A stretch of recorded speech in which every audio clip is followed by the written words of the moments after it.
Good morning. It's Saturday morning here in Cypress, Texas, and it's early.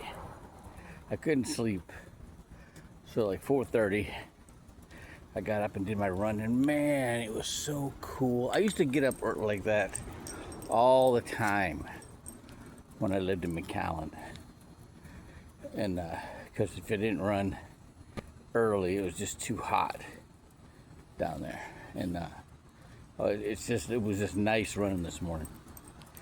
All right, so yesterday, this is the reason you need to you pour into the scriptures.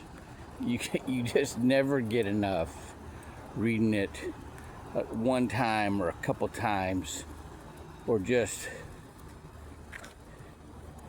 getting it on Sunday or Wednesday, right? It's you're just scratching the surface. All right, let me get into this, right? So I'm reading Luke 8, and it's an account of Christ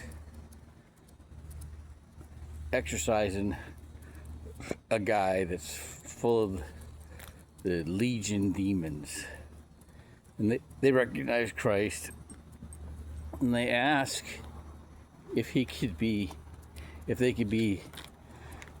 he takes their spirit and put it into the swine, okay, the herd of swine that was nearby, and he did, and they ran off the hill into the ocean and drowned, into the sea and drowned.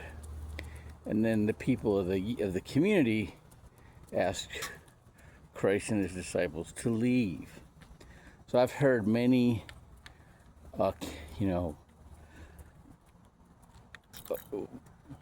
interpretations of this, right? That community raised hogs for their sustenance. I mean, for their, they raised hogs, sold them, butchered them, had barbecues, whatever, right? And so now Christ had messed up their livelihood, right? Well, okay. So when you go through and you start learning the symbolism, okay, so swine are what? What's their characteristic? They eat anything, right? And what swine is representative of are people who believe everything they're told. Okay, they eat, they consume all kinds of information, all right, that it's not true or not of God, okay? All right, so, I heard this translation, this interpretation a while ago, and I read chapter 8, and I started thinking about, so those spirits are asking of Legion, are asking permission to go into the swine, those people who believe everything that's put in front of them.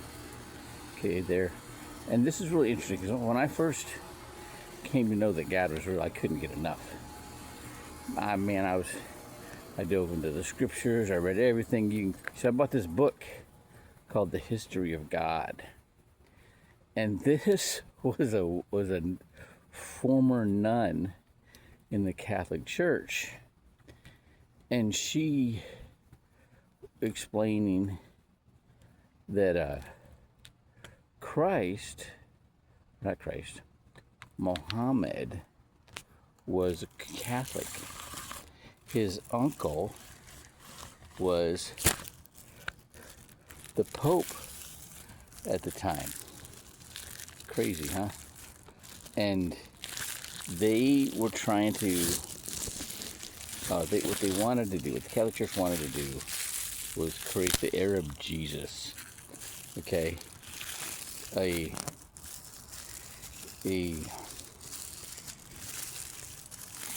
and so he's like, yeah, I got a nephew lives over there in Saudi Arabia. and he became, so he goes out into the desert and he reads he meditates and he gets a vision and he writes it down, right? It's the Quran, and he's all excited, but he wants to bring it to the Jews, and they're enamored at first because it's very similar to the Jewish laws. Then they start asking him about the patriarchal lineage. He knew nothing about Abraham, Isaac, and Jacob, and they start ridiculing. Then he gets turned on to this other sect of Jews who teach him about Abraham, Isaac, and Jacob, and that they tell him that he's a descendant of Esau. I'm sorry, not of Esau.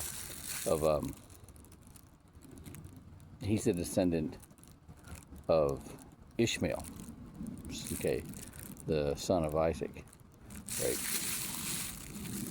And that's